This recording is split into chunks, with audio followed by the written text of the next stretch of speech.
Hello, everyone, and welcome to A Cup of Coffee, the show to go with your morning cup of coffee. I'm Umar, and this is my co-host, Amaan. Hey, everyone. So, quoting Hopper from the first season of Stranger Things, mornings are for coffee and contemplation. We're here to deliver the contemplation to your morning cup of coffee. So, Umar, how are you doing today? I'm doing great. How are you doing? I'm doing pretty good. Woke up earlier than normal at 10 a.m. Pretty early for me. Yeah. I understand you woke up slightly early too. Yeah, 7:30. Yeah. I mean, you just don't sleep late. I don't know how. You're just one of those people that wakes up early no matter what time you slept. Yeah, I went to bed at 2, so... Yeah, I don't understand you. Yeah, my body's just wired that way. Yep. So, let's get into it, shall we? Our first segment is what we've been thinking about this last week. What have you been thinking about, Umar? Since we're in quarantine, I've been thinking a lot about food and traveling because I'm stuck inside the house and I'm eating random things out of the pantry, so... Me too, Umar. And I've been trying to diet, so it's even harder on the food thing. But I haven't been doing well on my diet. It's probably that makes sense given the circumstance. Yeah, it's a stressful situation to be in, so, gotta help with it somehow. Exactly. I mean, it's an excuse, but you're right. I should just keep eating junk food. Yeah. On the topic of traveling and food, I've been thinking about places I could be going and eating food. So, on that note, I'd like to ask, if you could go to 3 places and just eat whatever you want, where would you go and what would you eat?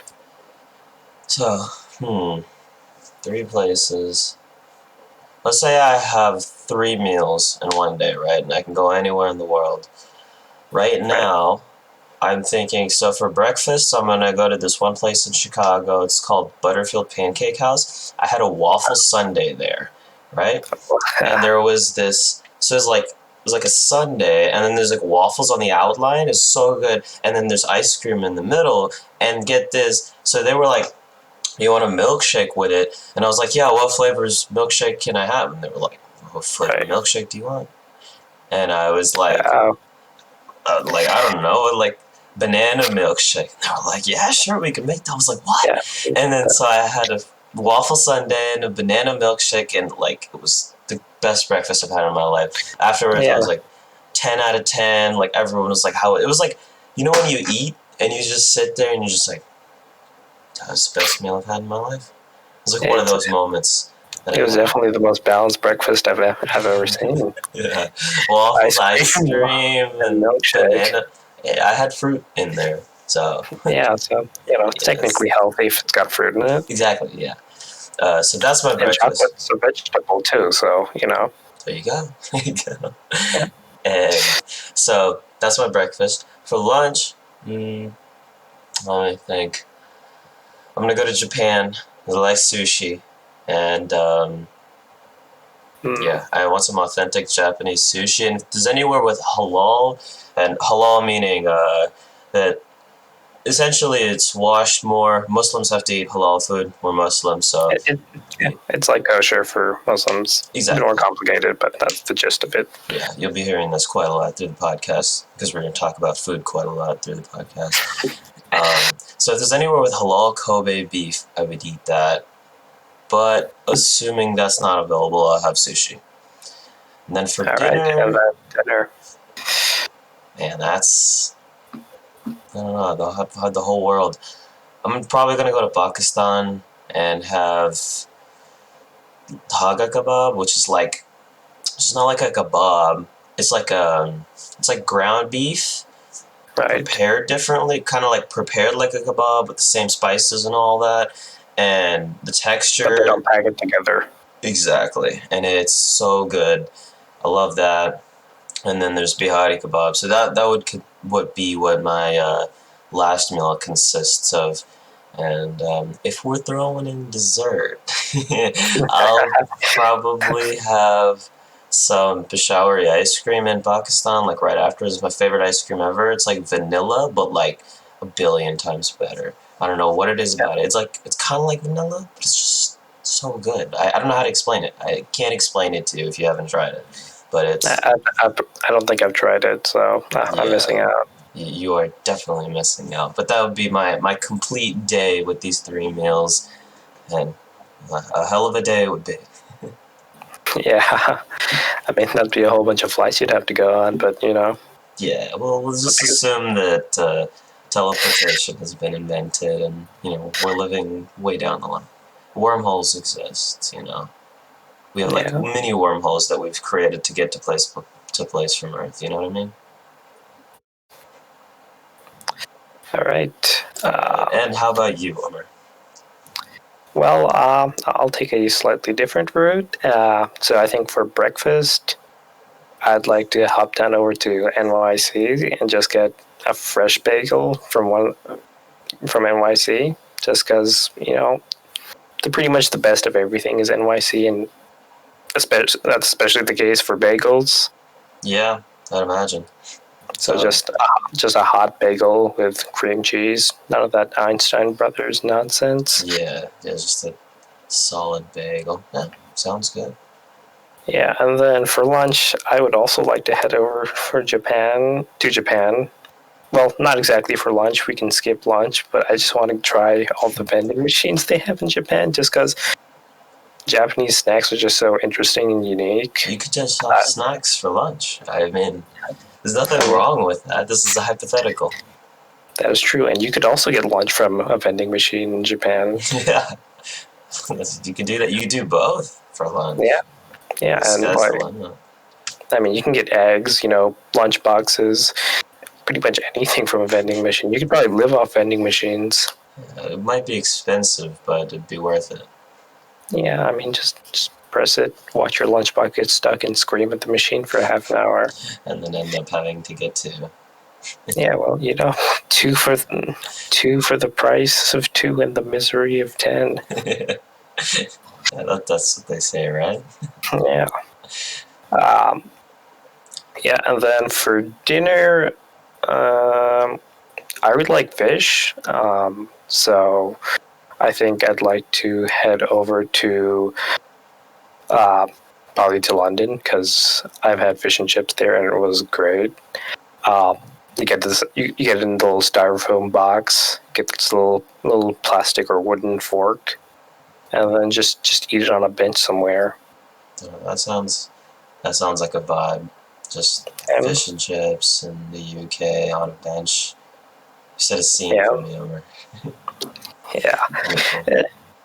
Well, yeah, London's an amazing city. It's got a really nice vibe to it when not everyone around you is smoking. That is, yeah, you've been there. I haven't, but how would you say your trip was to London? I thought it was really amazing. It's very diverse.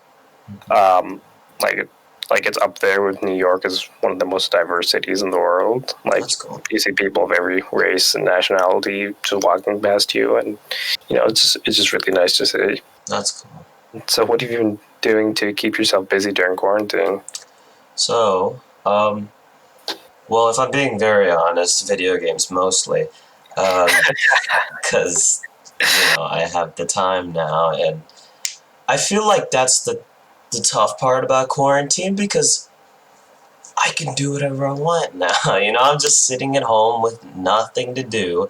I've got like, I can wake up at 3 p.m. and go to sleep at like 6 a.m., just play video games the whole day without any consequences, because I have no social life anymore, right? Right. So I have all the reason to do absolutely nothing, and yet for some reason I can't do it, because if I did, I'd just ruin my life, right?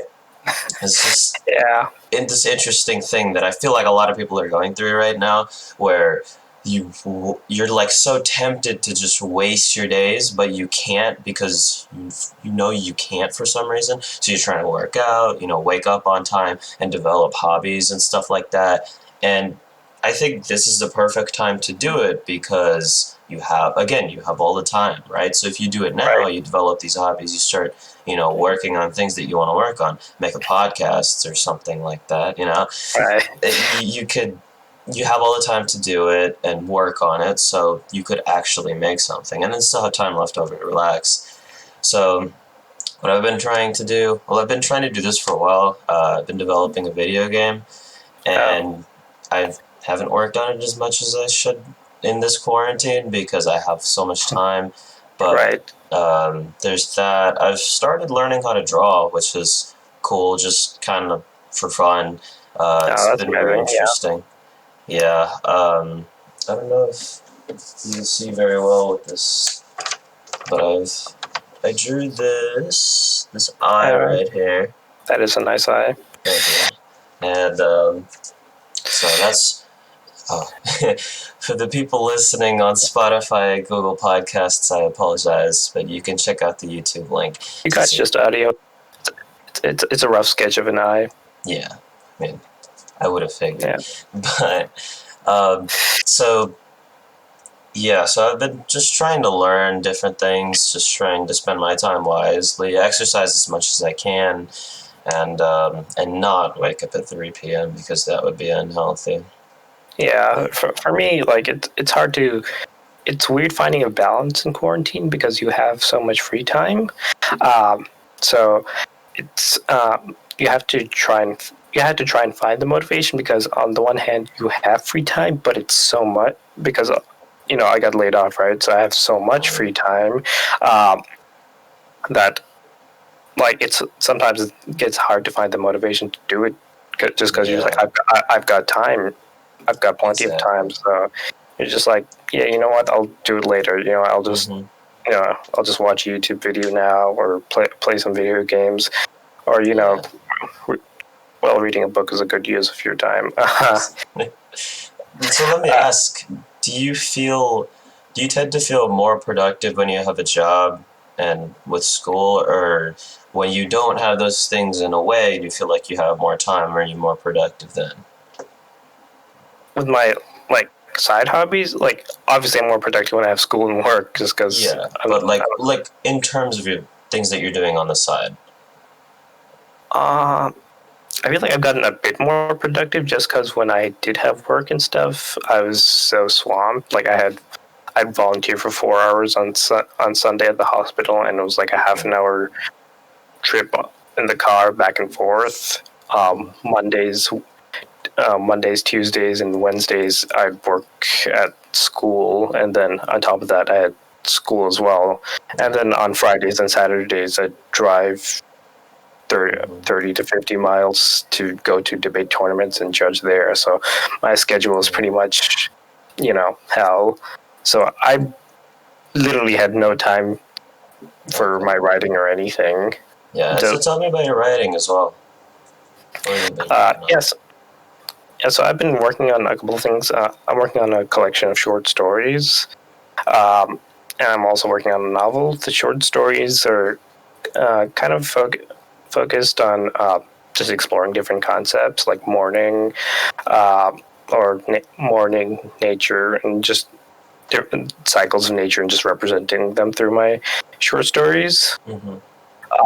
But I'm also working on a novel that I'm hoping will turn into a series. I haven't found a publisher yet, but that's because there aren't any fiction publishers in Dallas. Yeah, so besides that, I've been trying to read more. Just because it's a productive use of my time, and also because I enjoy reading. Just because it helps you. It helps. It provides. Just reading stuff provides a sense of entertainment that movies or video games don't really provide. Yeah. What are you reading right now? So I read The Bird King. It's a novel that takes place in Spain at the end of Islamic/Moorish Spain, and basically it's basically about this concubine and her friend, and basically how they tried to escape the Spanish Inquisition. And it has a whole bunch of fantasy elements in it, and it's actually by the same author who created Miss Marvel, so it's pretty amazing. Cool. Yeah, it's amazing. Awesome. Yeah, so I definitely would recommend The Bird King by G. Will Wilson for you readers out there. Definitely do check it out. It's an amazing book. I may check it out myself. Is there anything else that you've been doing in quarantine to keep yourself busy? Besides that, I've started cooking again. I didn't really do that much during the school year. Like, I've always liked cooking, but I didn't do it much during the school year because, my schedule was hell. Yeah, so I've been doing that a lot more. I bought a cast iron skillet so I can That's cook awesome. I can cook a lot of new stuff now. That's cool. Yeah, It's you kind of hot. really seem to enjoy it.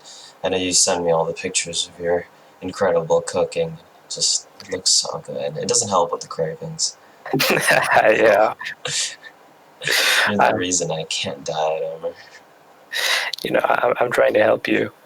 God. Same. Now we're going to bring on our guest today, and he will be joining us shortly. Hopefully we'll have a little musical transition.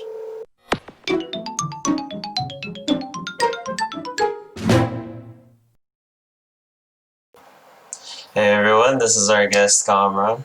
Kamran, say hi to the world. Hi world. Hello world. And introduce yourself. How are you doing today, man? I'm doing pretty good, man. How you guys doing? Doing pretty I'm doing good. great. Thank you for asking. So my name is Kamran Kazmi. I live in Dallas, Texas. I'm a student at UTD right now. And I just like to do things. Incredible. Yeah. Would you like to describe some of those things you like to do, Kamran? What do I like to do? I like to experiment with new things. I like self-development stuff. See how I can grow.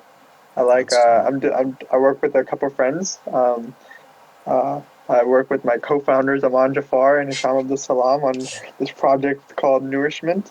Okay, tell us a little about it. The Nourishment is this nonprofit that we started. How long has it been? It's been like a year and a half now, right?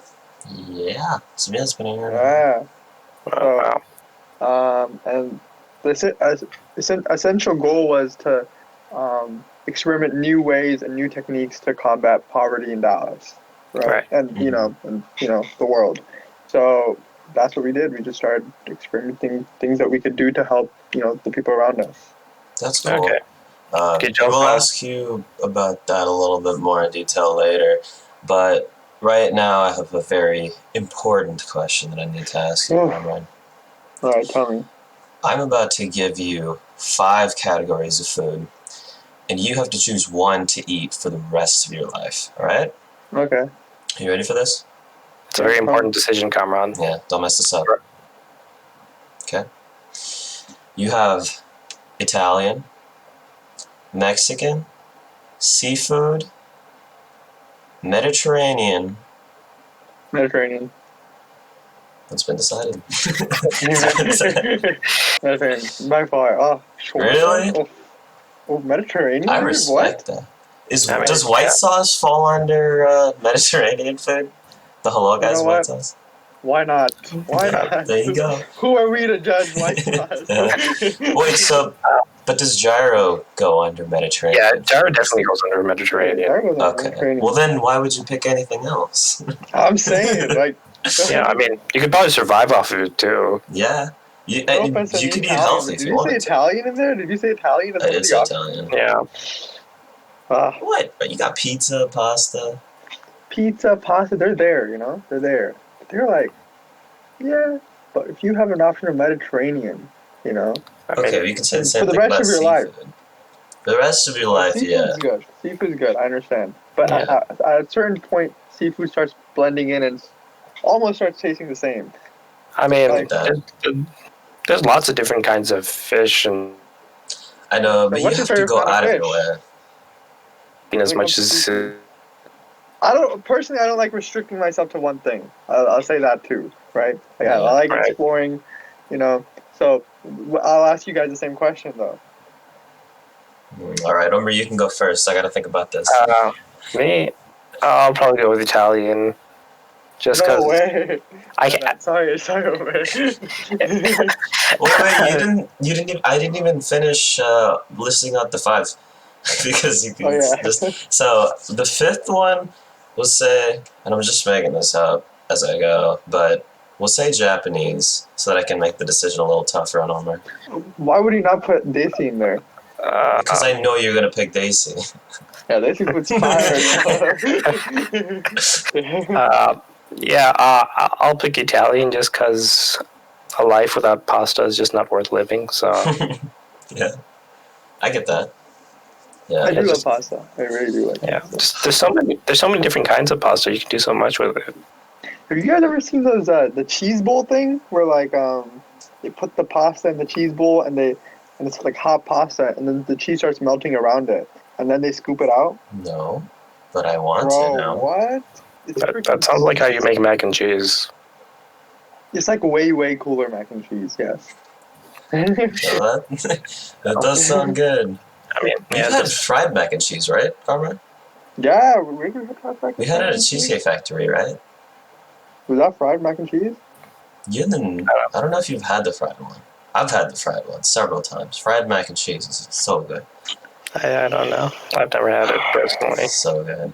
By the way, Kamran is one of my closest friends, so if it seems like that, then you're correct. We didn't just meet my closest friends. we didn't just meet Kamran. Yeah. Yeah, I've known these boyos for like quite some time now. I know. That's why it's hard to find questions to ask because I know you too well. Yeah. But you know, we need to. Our audience is the one that needs to get to know you. So Yeah. I personally don't care very much for it. Brian, if you're watching this, you're my boyo too. Yeah. So you mentioned that nourishment was a way for you to experiment with different ways of combating poverty here in Dallas, right? So just tell us about some of those experiments that you did and the different ways they succeeded and failed and how they helped you greater understand the issue. So our essential thought to begin with was, can we improve the current process, right? Can we push the envelope to the point where we can make a, realistic yet long-lasting difference? So we were looking at systems of change to begin with, and we were looking at, especially when Amaan was working at Jimmy Burgers, we were looking at food wastage, and we were like, why isn't it more streamlined to donate wasted food? Right. So food not being used by restaurants, and we just couldn't come up with an answer to begin with, mainly because so basically the main reason was actually to begin with was that restaurants were scared that if they donate their leftover food and someone gets sick, right, then it's a legal consequence. So our biggest obstacle was trying to convince the restaurants that it's not, because there was a law passed, the Good Samaritan law, where if you're trying to do a good action, you have good intentions, and on the off chance something does go wrong, you can't be held liable. And it was especially this bill was especially written for restaurant donations. Right. So we were like, what? Like, this is insane. Let's run with this. So we went to some restaurants, and the reaction initially was pretty good, especially with Jimmy Burgers and Crescent Moon. They're really noble restaurants, I would say. They know like how to help people, I think. Yeah. So we asked them, we were like, hey, we're trying to do this, can you help us out? And like, without even hesitating, that was the best part, like they didn't even they were like, they didn't even think about it, right? And so we asked them, they were like, yeah, let's do it. And so we're like, okay. And the funny part was, I don't even think at this point we had a place to give to, right, Amaan? Yeah, you were just like, guys, let's give food to the homeless, and they didn't ask like which homeless or who are you people or anything like that, and then we just you just found this place to give the food to. Yeah, so we started exploring options, and they were like, okay, yeah, so we first started actually with Beacon of Light, which is a homeless food what's the name? Food shelter, kitchen, food kitchen, in downtown, and that was our first real exposure to the homeless community, and we realized that okay, like this is a system that can work. Like this is happening. We just have to make it more grander, I guess. That was our thought, and so we expand the scope. Expand the scope, right? So as soon as that happened, as soon as I saw it was working, we got on a couple more restaurants on board. We got Cornerstone Baptist Kitchen on board, and they were a pretty big step because they I think what do they do per day? 200-300 people. Yeah, but I think the biggest thing about Cornerstone is everyone knew about it. Like, you talk to anybody about like the poorer community in Dallas, and they'll say like Cornerstone Baptist Church is doing some really good work, right? Like, and everyone knows about that, right? So yeah, it was a great step for the organization. Right, agreed.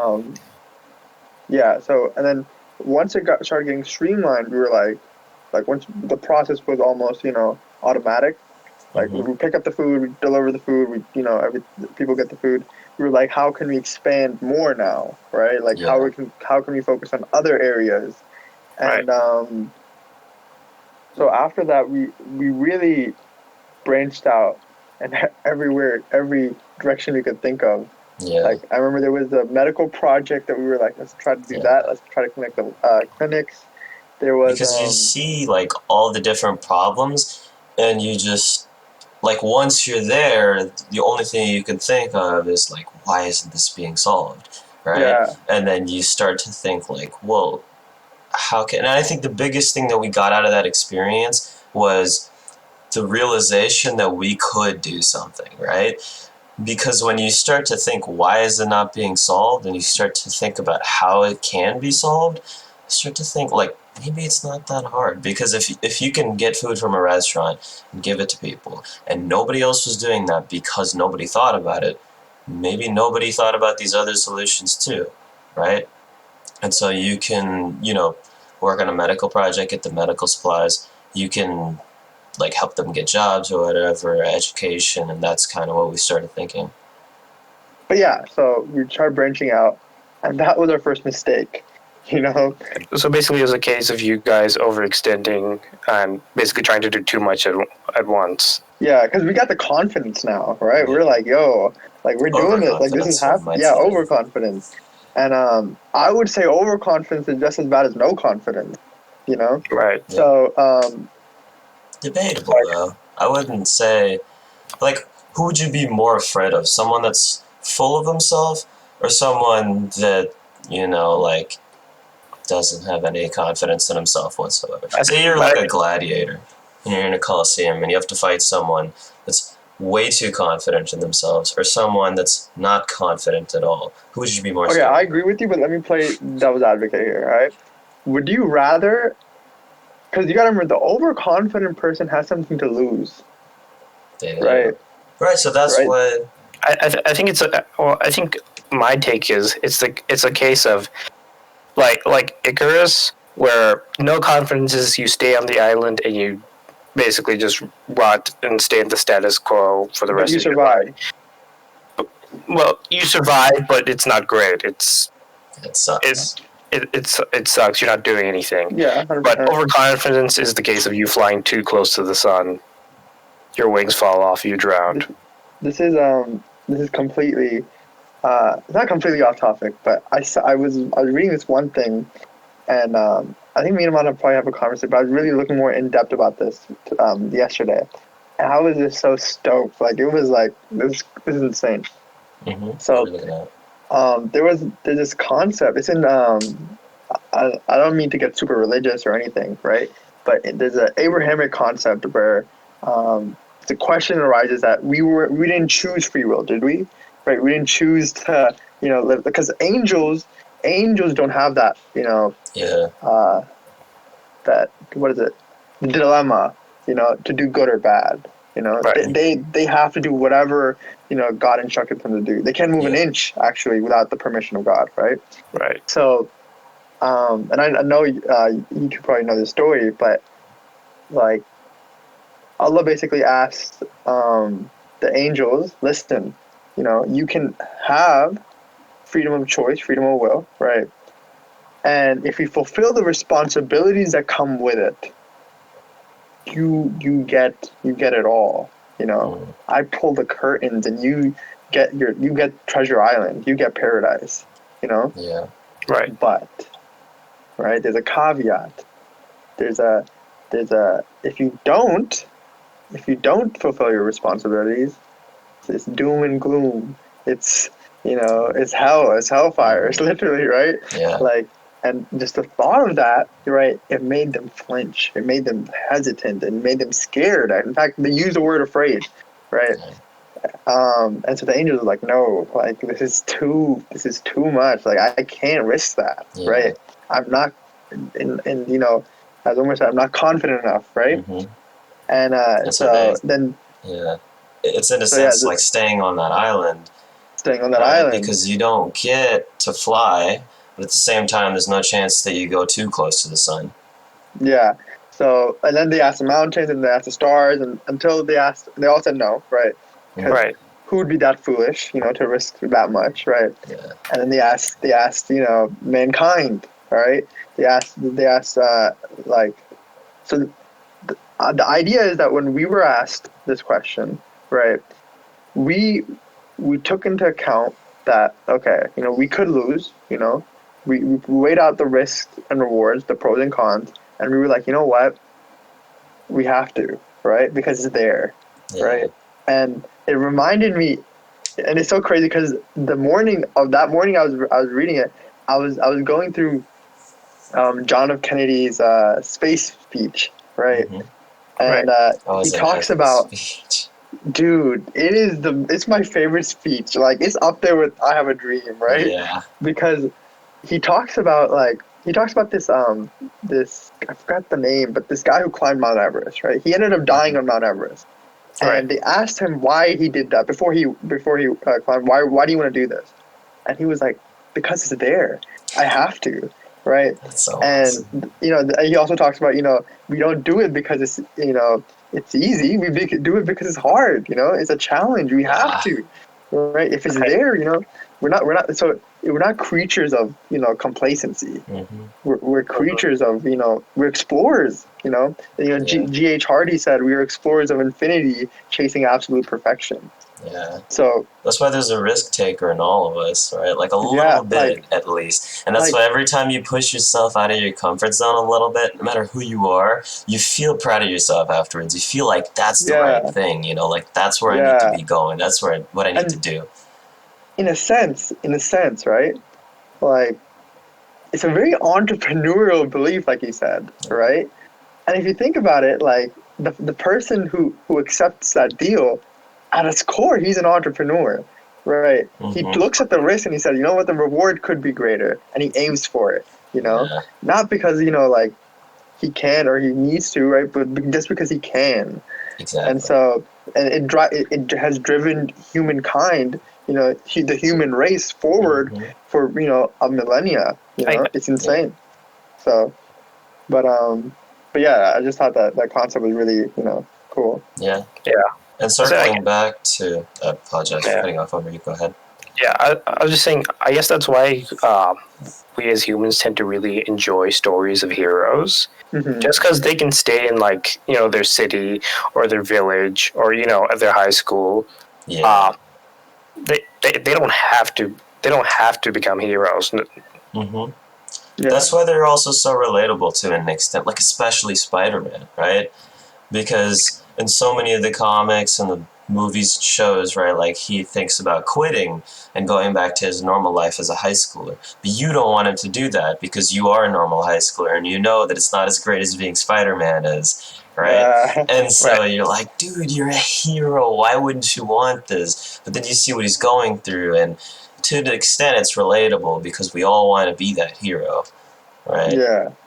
And 100%. And it's a journey that's full of, you're always doubting, there's always that aspect, like, am I doing things right? I'm reading this book, and I have it right here, right? This is the book, Jonathan Livingston Seagull, right? I'm not going to spoil it, but I want you guys to watch it, read it. And but essentially it's about this bird who he doesn't want to be with the flock, right? He wants to fly, and he wants to fly faster than anyone, right? And he just wants to see his limit, see what he can do, and it really articulates the struggle of dealing with that, despite achieving your goals, and how he implements that in his life, and just it's a beautiful written book, a beautifully written book, just it's phenomenal. So you guys should definitely read it. Okay, cool. We'll definitely add to our list, and some of our listeners might be interested as well. Yeah, definitely. So going back to what you said about when people see something that like an incredible feat like Mount Everest, they want to do it because it's there, right? Like they just, they see it and they want to chase it. And so going back to what you talked about and nourishment and kind of your biggest goals in life, do you feel that with your goals, like you want to do it because it's there? Just like what pulls you towards your biggest dreams, your biggest goals, what you want to do in life? So I'll talk about two things with this, right? I'll talk about what pulls you and why it's important, and also the how you have to balance it out. Okay. Right. So to begin with, for me personally, right, and a lot of the credit I give for my drive and why I want to do the things I want to do, I give credit to my dad. My dad always instilled this belief of, look, like you have to do things for others. There's people who don't have as much as you, and it's not because they're stupid or they're it's just because they got unlucky, right? Or something happened which could have happened to you. It was just like the draw of the dice where that you weren't impacted, right? So basically you have to give with what you were given. And that idea of like giving has always been instilled in my family. And moreover, it didn't really click as much until like 2 or 3 years ago. I was sitting in this lecture hall, and Mufti Wasim, MWK, follow him on TikTok and Instagram, was giving a talk about our purpose or destiny, whatever you want to call it. He was talking about how he was like, you could be born anywhere, right? You could have been born in the slums of India, slums of Pakistan. You could have been born, trying to, sell tea in the streets of Kabul. We could have been born 30 minutes away from where we are right now, but on the street. Exactly. Yeah, exactly. We could have been born downtown, like in like a very bad circumstance. But no, we were born with everything that we could ever imagine, right? But like we're living like the kings of the past, right? Like the kings of the past would want to live like us. Think about that, right? That's true. That's true. So, and so yeah, we have access to the world's greatest education. We have access to like parents that love us, that support us. We have access to this thing called the room to fail. The luxury to fail. Yeah. And so your worst case he brought it. Yeah, the worst case scenario. We have a worst case scenario. That's not that bad. That's not bad. Our worst case scenario is other people's best case scenario. Yeah. Right? And so he brought it back. Yeah, he brought it back to the point where, like, one, people would kill to be in your place today, right? Literally kill to be in your place today. Two, we're not selfish creatures. Right. We were not born to be selfish. We were born to do things for others. We were born to live for others. Like this concept, like, make yourself happy is there, right? You prioritize your happiness. But for example, you get more like happiness by giving a gift to someone and seeing happiness on their face rather than you buying something for yourself, right? Right. And it's just like a human condition where like we're not programmed to be selfish yet. We're all in this pursuit of, take, like mine. Let me make $1 million. Let me buy this, fancy house. Which is all fine to a sense, right? But only, in my opinion, when you have a vision of how you're impacting your community, the world. So I have a question for both of you, right? Mm-hmm. So you mentioned that people feel really good when they give someone something, right? They do something nice for someone else. Right. I was talking about earlier how when you see a hero in a TV show or a movie, you aspire to be like that hero. You want to be in that position. Everybody wants to be the hero of their own story, right?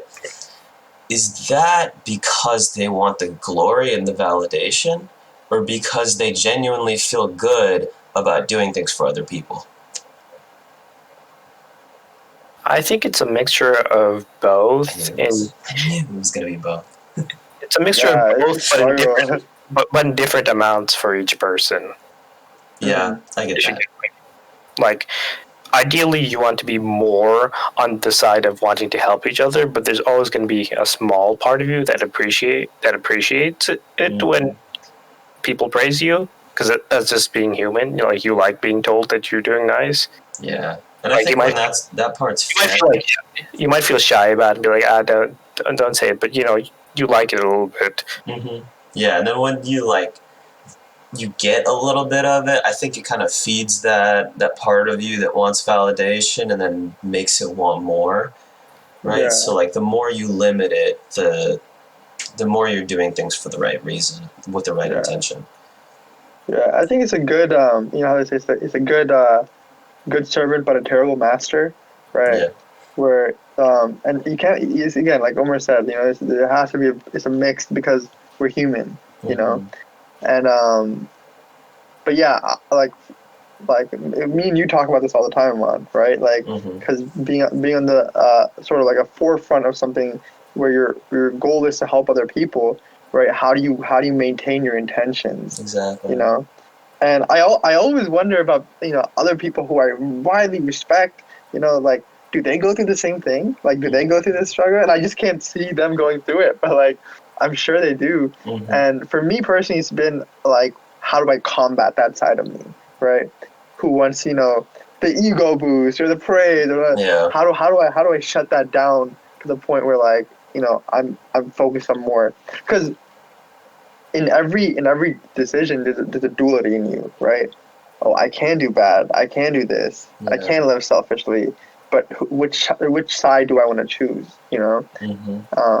and so you just have to try your best to choose a good side. Okay, so we've been talking about risk versus reward, and trying to do things in spite of the risk that's involved, and it's that risk part that I want to talk about right now, because with as much as success has taught you, there's a whole bunch to learn with the risk part, the failure that comes with it. So I just want to know what the lower ends of the spectrum have taught you. So, okay, let me finish the whole concept of, because it ties into this perfectly, actually. So this is idea like, okay, have a reason for being, right? Preferably a noble one, which you consider noble. Noble is very, opinionated. So, and once you have that, right? For example, like Jack Sparrow, right? And Jack Sparrow's like a hero everyone should aspire to be, right? Because he's a dude that lives in the present, right? But he has goals and dreams, right? Yeah. And what represents the goals and dreams? His compass, right? Like when he opens his compass, what does he see? Tell me, what does he see? I don't remember. But I've only seen like one of the movies. Oh my god! All right. Okay. Do you know what the compass does? It points in different directions. Okay, close. It points to what a person wants most, his greatest desire. Really? Okay, and so, like for example, like first it was like one of the parts was like it's a ship, right? It's a black pearl which represents freedom to him, right? Or later it becomes the fountain of youth, aqua de vida, right? And because whatever he wants most, right? But the coolest part is, so when he opens his compass, like, he sees this vision of, aqua de vida or fountain of youth or, the black pearl, what he wants, But he sees it and then he closes the compass, right? Where he closes the compass, and look at the power of that, right? Other people, we all have our own compasses. It's our heart, right? It's our visions. It's the dreams that we see in our eyes, right? And a lot of times, and I'm very guilty of this, right? I choose to live in that dream, that vision, right? And I don't want to go, right? I don't want to put in the work, right? Because oh my God, like the future is spectacular. You know, why would I want to go anywhere else? It's like a lotus flower concept. And so, but you have to close the compass and come back to reality and guide your ship, right? Because if you're not captaining your ship, you're not going to get to your destination. The compass becomes meaningless. You're never going to reach the fountain of youth, right? So you have to come back into the reality, right? And when chasing these goals and dreams, as Umar said, there's a whole risk and reward ratio, right? And the way to balance that is, one, look at the probabilities, right? Play the odds, right? And two, you just have to be smart about it, right? So for me personally, I started doing some business stuff in let me go. So let me actually tie it back to nourishment. So with nourishment, when we were in this dreamland, right? Of let's do this project, let's do that project, and we had like a list of projects, right? And it turned out we weren't moving. We were just dreaming. You know, we were like, this would be cool, that would be cool. I had teams assembled, right? We had people who were passionate about these projects, and they're like, then we can do this, then we can do that. We were living so far into the future that we didn't know how to come back to the present, and that killed each and every project, right? And so you really have to come back to reality to manage those risks. That's the only way you can do it. You see, you have to be present. And so an interesting thing about that I feel like I've learned more so recently than at any point in my life is, so you say you have the compass and it's showing you that your greatest desire is the fountain of youth, right? And so you have to get to this fountain of youth. You're taking but you have to take your ship there, right? You got to close the compass. You got to take your ship there. Now, in our own circumstances, this means that, say you want to have, you want to be a billionaire someday, right? That's your own personal goal, right? You always dream about this, you think about this every day, but you don't act on it. It means you're not going to get there. So coming back to reality means that, you got to work for it every day. But you're going to lose motivation if you don't enjoy what you're doing, right? If you work every day and you hate it and you're just doing it so that you can become a billionaire, I don't think any desire is worth, hating yourself every day for it. I think it's very important to actually like what you're doing, to actually enjoy the work. Yeah, there's going to be rough times, but overall, it should give you a certain sense of satisfaction. You should have fun doing it. You should look back at every day and think, I'm glad I did what I did today. And that's only going to help you on your journey. And it's going to make it all worth it in the end, right? Because I think that's the most important. You have to have fun with what you're doing, right? Yeah. Like Jack Sparrow, right? Jack Sparrow had fun with what he was doing. Yeah, Jack Sparrow's like living in the moment, right? Even though he has to get to the fountain, he was living, right? Yeah. So, no, I 100% agree with that. You have to be living. In fact, you have to fall in love with risk. That's what you have to do, right? Yeah. You have to fall in love with the fact that, you can lose, but, it'd be kind of fun coming back. The thrill of it. Yeah, the thrill, right? Climbing Everest. Imagine the risk involved there. But the thrill is what pushes you to the top. Yeah, 100%. But I feel like there's definitely a balance to it, right? You can't always be having fun. Yeah. You can't always. You have to go through the struggle. You have to like when you start. There's another. There's a book called The Dip, right? By Seth Godin, and he talks about the only thing that separates people who succeed and who don't succeed is if they get past the dip, right? And dip comes in all shapes and sizes. Where you start something, right? And I'm on you can you see this in all the projects you've done, right? You start something, it's amazing, it's fascinating, it's phenomenal, it's novel, right?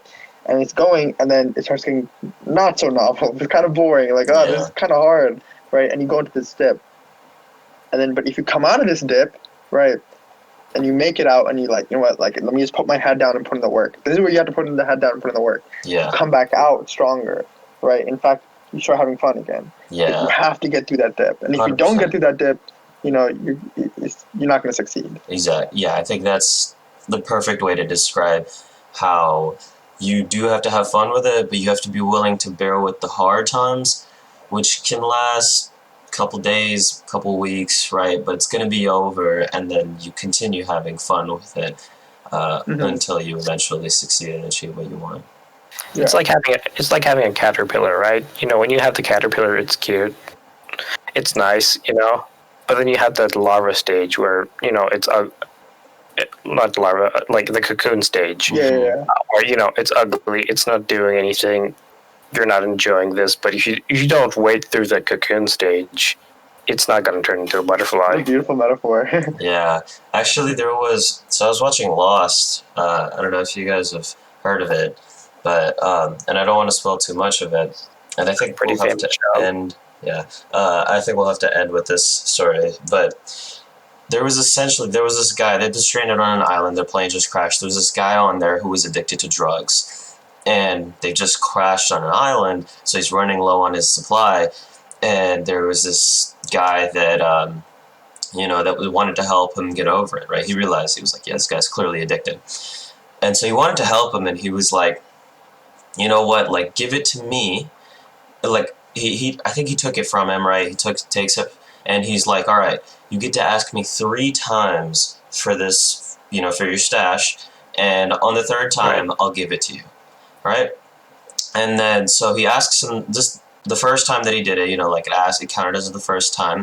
And the 2nd time he comes up to the guy and he's like, man, I need my stash. I need it. And so the guy was like, Charlie, come here, right? And he goes to this cocoon of a moth and he says, look at this cocoon, look at the moth, right? There's a moth inside there that's about to come out in a couple of days. Now, I could use my knife and just cut it open and let the moth out, right? But I can't do that. Why? Because it would be weak when it came out, because it didn't have to scratch through and come out.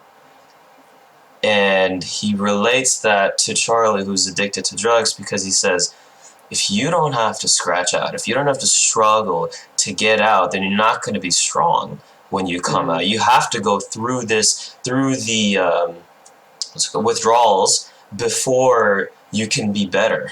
Right? That's the overcoming the addiction is becoming stronger so that you can come out, like, because if somebody helps you out of drugs, like if you're addicted, any kind of addiction, right? Any desire that you're chasing most of the time is just the easy way out, right? And so you're not that moth, that has to struggle and has to get out. Someone just cut you out and now you're weak, right? You're taking the easy way out. And I thought it was a cool metaphor, given the circumstance. It was really epic in the show.